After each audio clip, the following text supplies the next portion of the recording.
बच्चों, आज मैं आपको रुबाइयां पढ़ाने जा रही हूँ।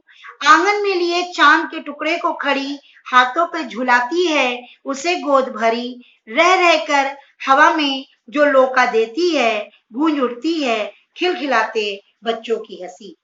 प्रस्तुत काव्यांश रुबाइयों से उद्धृत है। इसके रचयिता या प्रमुख शायर फिराक गोरखपुरी जी हैं। इस रुबाई में कवि ने माँ की ममता का वर्णन किया है। कवि कहता है कि माँ चांद के टुकड़े अर्थात अपने बच्चे को गोद में लेकर खड़ी है। वो अपने बेटे को कभी हाथ से झूला झुलाती है तो कभी उसे लोका देती है अर्थात हवा में उछालती है। ऐसा करने से बच्चा प्रसन्न हो जाता है और खिलखिलाकर हंसने लगता है। उसकी मनमोहक हंसी चारों तरफ गुंजायमान होने लगती है अर्थात चारों ओर खुशी का माहौल छा जाता है। यहाँ इस रुबाई में हिंदी उर्दू मिश्रित शब्दों का प्रयोग किया गया है। वात्सल रस है, दृश्यबिंब जैसे गोद भरी, हाथों पे झुलाती, हाथों से लोका देना, यानी ये सब दिखाई दे रहा है। मुहावरा चांद का टुकड़ा, नहला के छलके छलके निर्मल जल से उलझे हुए गेसुओं में कंघी करके किस प्यार से देखता है बच्चा मुंह को जब घुटनियों में लेके है पहनाती कपड़े। गेसुओं यानी बाल, निर्मल यानी स्वच्छ। प्रस्तुत काव्य में माँ द्वारा बच्चों के नहाने की प्रक्रिया का वर्णन करते हुए शायर कहता है कि माँ अपने बच्चे को स्वच्छ जल से नहलाती है। उसके उलझे हुए गेसुओं यानी बालों से जब पानी छलक रहा है तो उसमें कंघी करती है और जब घुटनों में लेकर उसे कपड़े पहनाती है तो बच्चा बड़े ही प्यार से अपनी माँ को देखता है।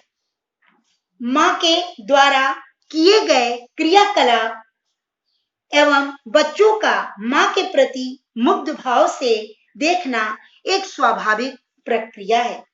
यहाँ पर भी वात्सल रस है, छलके छलके में प्रकाश रस है, पूरे में दृश्य बिंब है और रुबाई छंद है। दिवाली की शाम पर घर पुते और सजे चीनी के खिलौने जगमगाते लावे, वो रूपवती मुखड़े पर एक नर्म दमक बच्चे के घरौंदे में जलाती है दिए। इस रुबाई के अंतर्गत शायर दिवाली के त्योहार का वर्णन करते हुए कहते हैं कि आज दिवाली की शाम है। इस अवसर पर रंग रोगन से पुता हुआ घर बहुत ही सजा और आकर्षक लग रहा है। दिवाली पर घरों में मिठाई के नाम पर चीनी के खिलौने अर्थात खिलौने आते हैं। चारों ओर बिजली की झालर लगाकर रोशनी की जाती है और दिए भी जलाए जाते हैं, जिससे चारों ओर का वातावरण जगमगाता हुआ दिखाई दे रहा है, जिससे जिससे जिससे माँ के चेहरे पर एक हल्की सी चमक आ जाती है। माँ का चेहरा उस समय इतना खूबसूरत लग रहा है। माँ सारे घर में दिए लगाती है और कुछ दिए वो बच्चे के घरौंदे यानी जो बच्चों को बनाया हुआ मिट्टी का घरौंदा होता है उसमें भी दिया रख देती है। बच्चे के द्वारा बनाए गए घरौंदे पर जब दिया माँ रखती है तो बच्चे और भी ज्यादा खुश हो जाते हैं। माँ यहाँ पर माँ की ममता का सुंदर वर्णन किया गया है। यहाँ पर भी दृश्य बिंब है।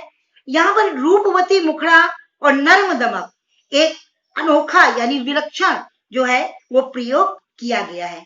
आगे देखिए, आंगन में ठुनक रहा है, जिदियाया है, बालक तो है चांद पे ललचाया है, दर्पण उसे दे के कह रही है माँ, देख आईने में चांद उतर आया है।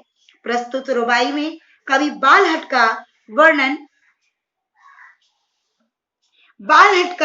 वर्णन करते हुए कहते हैं कि छोटा बच्चा आंगन में मचल रहा है कि वो मां से जिद कर रहा है कि उसे आकाश वाला चांद चाहिए, क्योंकि वो चांद देखकर उसे पाने की लालच कर रहा है। मां अपने बेटे को चांद तो दे नहीं सकती, वो एक दर्पण ले आती है, उसी में वो चांद का प्रतिबिंब दिखाती है और कहती है, देखो चांद धरती पर उतर आया है। यहाँ पर भी वात्सल रस है। एक सुंदर कल्पना की गई है आईने में चांद को उतारने की, और ये जो पूरा रुबाई है ये चित्रात्मक शैली में है, यानी जब इसको हम पढ़ा रहे हैं, प्रस्तुत कर रहे हैं, तो ऐसा लग रहा है जैसे मेरी आंखों के सामने एक चित्र प्रस्तुत हो रहा है। रक्षाबंधन की सुबह रस की पुतली छाई है घटा, गगन की हल्की हल्की बिजली की तरह चमक रहे हैं लच्छे, भाई के ही बांधती चमकती राखी। प्रस्तुत रुबाई में रक्षाबंधन का पर्व का वर्णन किया गया है। रक्षाबंधन की सुबह आनंद और मिठास की सौगात है, क्योंकि ये पर्व भाई बहन के पवित्र बंधन का है। सावन का महीना है, आकाश में काले काले बादलों की घटाएं छाई हुई हैं। इन बादलों में बिजली चमक रही है। इसी तरह चांदी के लच्छे अर्थात राखी के धागे बिजली की तरह चमक रहे हैं। बहन अपने भाई की कलाई में राखी बांधती है तो ऐसा प्रतीत होता है कि वो राखी की चमक सर्वत्र यानी चारों ओर फैल रही है।